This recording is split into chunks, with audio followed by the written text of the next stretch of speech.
classmate.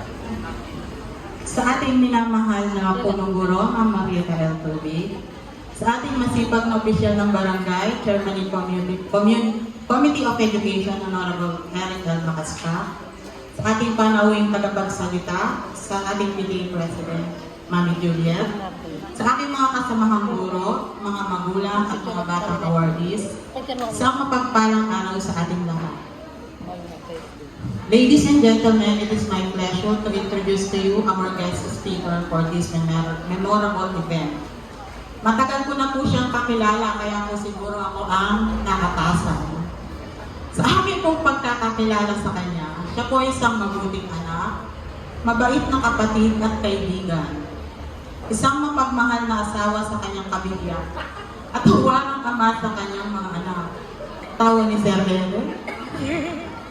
Siya po ay pinanganak noong November 15, 1975 sa Balsig, Hermosa, Bataan. Ang sabi niya po sa akin sa kanto ng sweet, kari niya po kang mipusit. Kaya he was named after the late Dr. Martin Apong Tote Manalansan. Ang kanyang mga magulang ay sina Apong Igo, Apong Isti, Manalansan, ay Apong Isti. Ang kanya pong may bahay ay si Ginang Sara Cruz na nandito rin po. At sila ay binayayaan ng tatlong prinsesa na sina Bettina, Bea at Yen. Siya ay nakapagtapos ng elementarya dito sa ating paaralan noong taong 1989 ng may karangalan. Nakapagtapos sa sekundarya sa Balsig National High School noong taong 1993. And I am one of his classmates po. And he is our batch valedictorian. Pinagpatuloy niya ang kanyang karera sa Adamson University sa kursong Bachelor of Science in Accountancy at nag-aral ng Masters in Business Administration sa pamantasan ng lungsod ng Maynila. His work experiences are mostly in the accounting job industry from year 1997 to year 2011 in different companies here and abroad. Naging SAP consultant noong year 2011 to 2015. Hasta kasalukuyan, siya ay nagtatrabaho bilang IT sa isa sa pinakamatagumpay na kumpanya ng bansa. Mga minamahal na tagapakinig, buong karangalan ko pong ipinakikilala sa inyo ang matalino, masipag at matulungin nating panauhing tagapagsalita ngayong araw. Ginoong Martin Danan Cruz. Palakpakan po.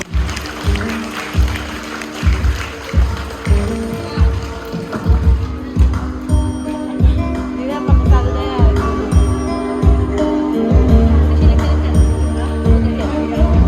Pangalawang beses na nga dito.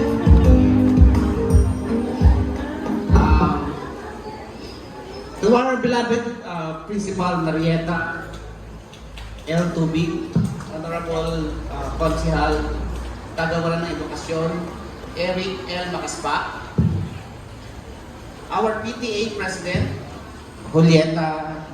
Julieta Ibarle, to our parents, teachers, at sa lahat ng lahat ng achievers, magandang hapon po sa inyong lahat.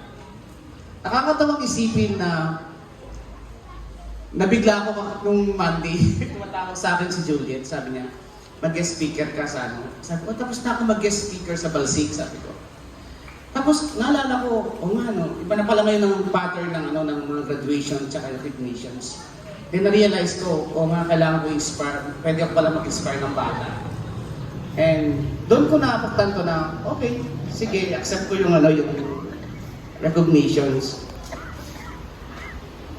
Ang makakatanda ako ng recognition noon, kapag section, sabi nga ni Consul Harry, kapag section 3 ka, section 2, most serviceable, tsaka best paid lang. Pero nung section 1 ka, kailangan doon ang pupukan ng pag-aaral, kailangan nasa top 10 ka para maging achievers ka. Hindi bihira yung pagiging achievers kasi lahat, kalaban mo, hindi lang sarili mo, pati kalaban mo, mga classmates mo para maging honor ka.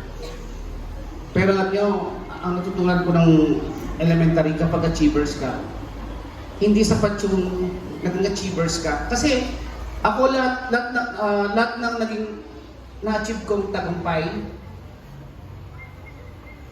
hindi ko kinakount ko yung kaalaman ko, kung paano natutunan ko, kung ano yung dapat kong pag-aralan, ano yung mga lesson na kailangan kong matutunan.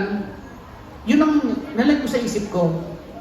Pero alam niyo ba, sana huwag kayong antukin sa kwento ko na nung grade 1 ako, teacher ko si Miss Roncal.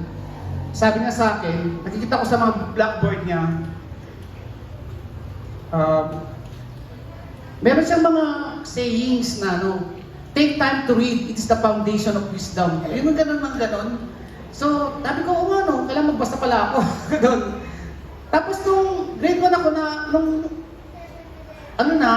biglang may honor, meron ng recognition. Sabi ko, Martin, first honor ka, section 2 ka, di ba? Pero nung grade 1 kami, walang section pa noon. Grade 1 kasi walang section. So, sabi sa akin, Martin, section 1 ka, first honor ka. Bigla ako kung ano yung first honor. Kasi, sabi, nangunguna ka sa klase.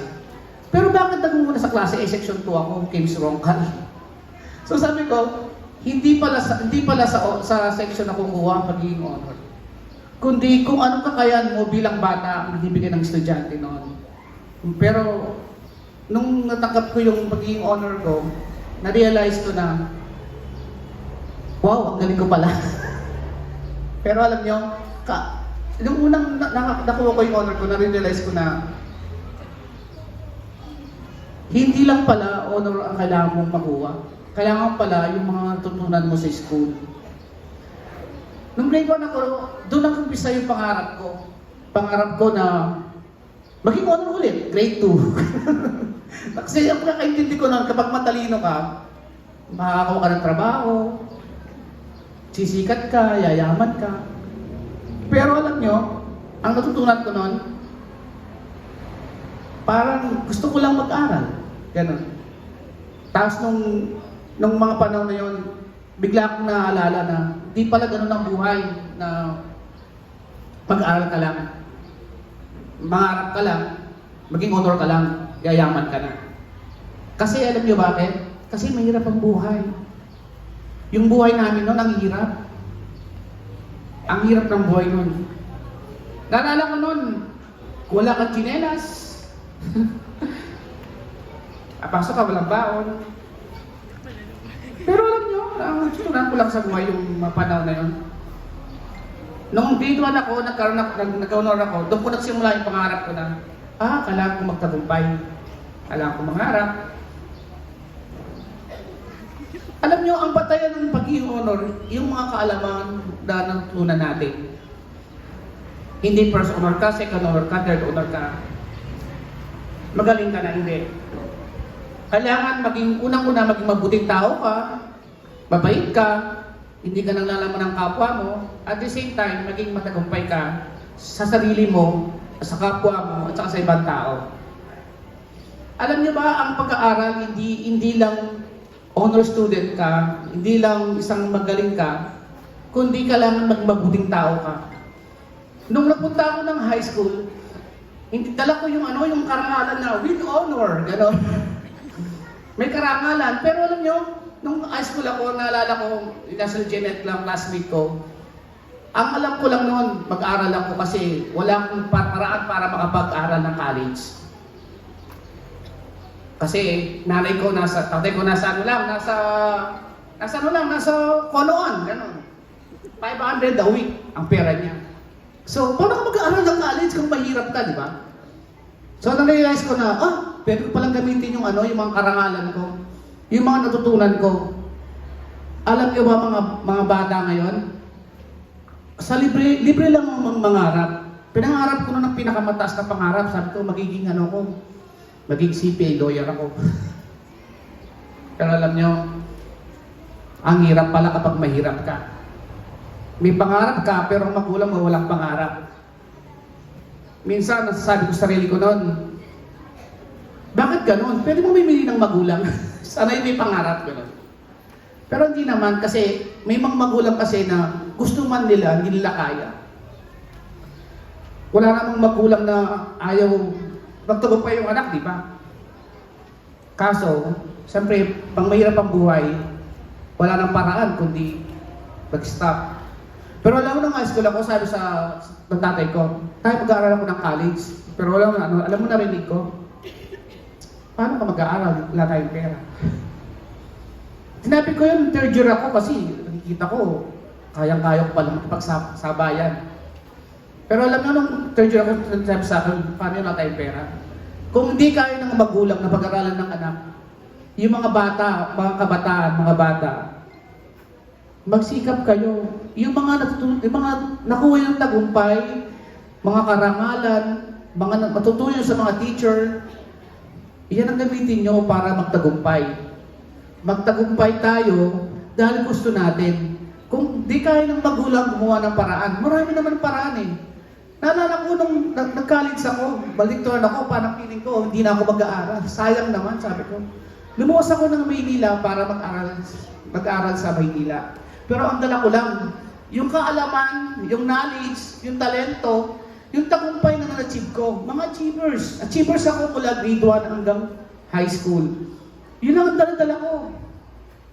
At saka yung pagiging mabuting tao ko, yung pagiging humble ko, yung pagiging mapagkumbabang tao na alam ko na hindi ko makukuha ang lahat kung hindi ko gagawin ang magiging ganito. Yun, nakapasok ko sa Adamson as a scholar, pinagbutihan ko kahit gano'ng kahirap. At nag-iisa sa Manila, for 6 months umuwi ako kada sem. Pero alam niyo yun, masaya ako dahil tinutupad ko yung mga pangarap ko bilang individual na gustong magtagumpay sa buhay, sa bunga ng kahirapan. Kaya nung makatapos ako ng college, hindi biro yung mag-aral. Andun madadapa ka, andun masusugatan ka, pero dapat bumabangon tayo. Ang tanging dala ko nun, sabi ko sa sarili ko, wala namang pag-aaral ang di mahirap. Kung gusto mo, may paraan. Kung gusto mo mag-aral ka. Gumawa ka ng paraan. Marami namang scholarship dyan sa government, mga public universities. Huwag ka lang sumuko. Tuparin mo yung pangarap mo. Mangarap kayo. Ngayon mga kabataan, mangarap kayo. Huwag niyong hintayin na magsisisi kayo balang araw. Ako, ang ginawa ko ng kabataan ko, nung elementary ko, alit sa ko, ang ginawa ko lang is high school. Nangarap lang ako. Sky's the limit, gano'n. Pero nung kakabos ako ng college, na-realize ko na tama yung mga tinahak kong daan, kahit na gano'n man kahirap. Mahirap man tayo, wala man tayong pera, pero may kaalaman tayo. Maraming paraan para makapag-aral tayo, makasurvive tayo, makapagtapos tayo. Mga kabataan, mga achievers today, dapat nilang ma-realize na ang kaalaman at karangalan nilang makukuha ngayon ay magkasama. Hindi lang puro karangalan. Kailangan din yung kaalaman na natutunan nyo sa mga guro nyo, sa mga tao sa paligid nyo, at lalo-lalo na sa mga klase nyo na natutunan nyo ang iba't ibang uri ng pagmamahal, ugali, at karakter ng isang tao. Ngayon, ang mga achievers, mapalilisin nila yung karangalan nila. Sana, yung mga karangalan yan, maging batayan ninyo sa pag-unlad ng inyong buhay. Mangarap pa kayo ng maraming mga pangarap, mga magulang. Dapat po tayong suportahan yung mga anak natin. Minsan tayo, may pangbuhay natin, anak, huwag ka na mag-aaral. Narinig ko na yan maraming beses. Pero sana, kahit anong pamamaraan gawin natin para makatapos yung mga anak natin. Kasi yung mga anak natin ngayon, mga achievers na yan ang mga tatay yung leader ng ating bansa, magiging nurse, sabi nga ni Konsihal. Pero kung walang gabay ng magulang yan, walang mangyayari sa mga anak natin. Maging selfless tayo. Unahin natin ang mga anak natin. Yung mga pagkakamali natin ng mga hindi pa tayo may asawa, may anak, baguhin natin sa mga anak natin. Gabayin natin sila. Sabi nga, para magkaroon ng magandang kinabukasan at bagong Pilipinas, ang mga batang yan ang mga bagong Pilipinas at bagong pag-asa at kinabukasan ng ating bansa. Dapat po tayong tandaan, bilang achievers, bilang tao, kailangan natin mag-continue mag-aral. Continue tayong maging masipag, magsumikap, at magkaroon ng mabuting pag-uugali. Ngayon, nandito ako sa stage na to, na dati, nag-speaker na rin ako dito. Kaso nga lang, ang sinabi ko noon, ibang topic. Pero, graduation yon. Ang recognition kasi, pagkilala sa mga estudyante, nagkamit ng mga karangalan, dahil matagumpay nilang nakuha ang lahat ng kaalaman sa bawat baita. Para sa akin, ang tagumpay, dito nagsisimula ang tagumpay ng bawat estudyante. Ito dapat ang naging sandigan nila sa pag-angat nila, pagtungtong nila sa mataas na antas ng paaralan. Ang pwede ko lang sabihin sa mga estudyante, maging mabuting estudyante tayo, mabuting anak, magsumikap, mag-aral, gumawa ng paraan, at lalong-lalo na, kailangan maging mabuting tao ka. Sabi nga nila, ang kabataan ng pag-asa ng bayan. Kapag ang mga achievers na to ay nagtagumpay sa kanilang mga larangan, balang araw, magandang kinabukasan ang kanilang mga kamtan. Sana, hindi lang grade 1, grade 2, grade 3, grade 4, grade 5, magkaroon ng kaalaman ng mga bata. Bigyan natin sila ng pagkakataon makapagtungtong sa mataas na paaralan at magkaroon ng magandang buhay. Muli, maraming salamat po.